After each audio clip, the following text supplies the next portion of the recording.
जय श्री राम। मेष राशि के जातकों, साप्ताहिक राशिफल 26 अप्रैल से लेकर 2 मई तक आपके जीवन में कैसा रहने वाला है, आइए इसको जानते हैं। विशेष तौर पर चंद्रमा के गोचर के आधार पर इस महीने के अंदर अगर हम देखें तो जो शुरुआत होती है 26 और 27 तारीख में चंद्रमा सिंह राशि में गोचर करते हैं। सिंह राशि आपकी राशि से 5वें घर की राशि है। वहां पहले से ही केतु विराजमान है। तो जितने भी लोग शिक्षा कर रहे हैं उनके लिए ये 2 दिन थोड़ा कंफ्यूजन भरे हो सकते हैं। आप जिस भी कार्य को कर रहे हैं, जो भी पढ़ाई आप कर रहे हैं, जो भी शिक्षा कर रहे हैं, उसमें आपको कंफ्यूज नहीं होना, भ्रमित नहीं होना, इस बात का ध्यान रखें। वहीं पंचम भाव हमारे डिसीजंस का भी है। जब चंद्रमा केतु के साथ होता है तो बिना वजह के सोच विचार आते हैं, बिना वजह की नेगेटिविटी आती है। सब कुछ ठीक चल रहा होता है फिर भी व्यक्ति व्यर्थ की सोच में इलझता है। तो शुरुआत के 2 दिन इस तरीके से थोड़ा अपने ऊपर आपको फोकस करके चलना पड़ेगा कि आपको पैनिक नहीं होना है, कंफ्यूज नहीं होना है, भ्रमित नहीं होना। 28 और 29 तारीख में चंद्रमा का गोचर कन्या राशि में पहुंचता है, आपकी राशि से छठे घर की राशि। छठे घर में कन्या है, राशि पड़ रही है, वहां पर चंद्रमा है।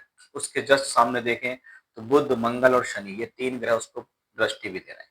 इसलिए ये प्रोफेशनल लाइफ में स्ट्रगल बढ़ा सकते हैं। छठे घर में चंद्रमा है तो इस दौरान रोग, ऋण और शत्रु आपको परेशान कर सकते हैं, क्योंकि रोग भाव का स्वामी ग्रह बुध वहां नीच का होकर उसको दृष्टि दे रहा होगा।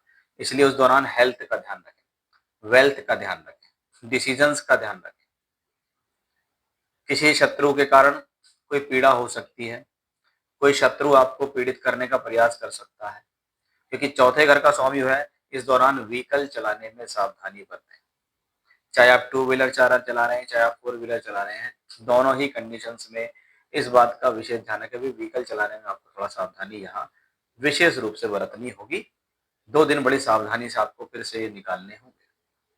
अब 30, 1 और 2 तारीख में चंद्रमा का गोचर तुला राशि में पहुंचता है, आपकी राशि से 7वें घर की राशि है। 7वां भाव ज्योतिष शास्त्र में कर्म, कार्य क्षेत्र, नौकरी, व्यापार, वैवाहिक संबंधों का है। वहां पर शुभ ग्रह चंद्रमा है तो ये भूमि, जमीन, जायदाद, प्रॉपर्टी से रिलेटेड अगर कोई मैटर्स हैं उसमें उसका कोई वेट कर रहे हैं कि ये काम हो जाए तो वो इन 3 दिनों में सक्सेस है। नौकरी के लिए ठीक है, व्यापार के लिए ठीक है, कार्य क्षेत्र के लिए इसको अच्छा माना गया है। ये स्थिति आपको कहीं ना कहीं आंतरिक रूप से सुख देगी। अगर आप शुरुआती 4 दिनों में किसी रूप से पैनिक हुए हैं, परेशान हुए हैं, आपके ऊपर कोई ना कोई प्रेशर बना हुआ है, तो अंतिम 3 दिन आपको इन समस्याओं से बाहर निकालने का पूरा प्रयास करें। जय श्री राम।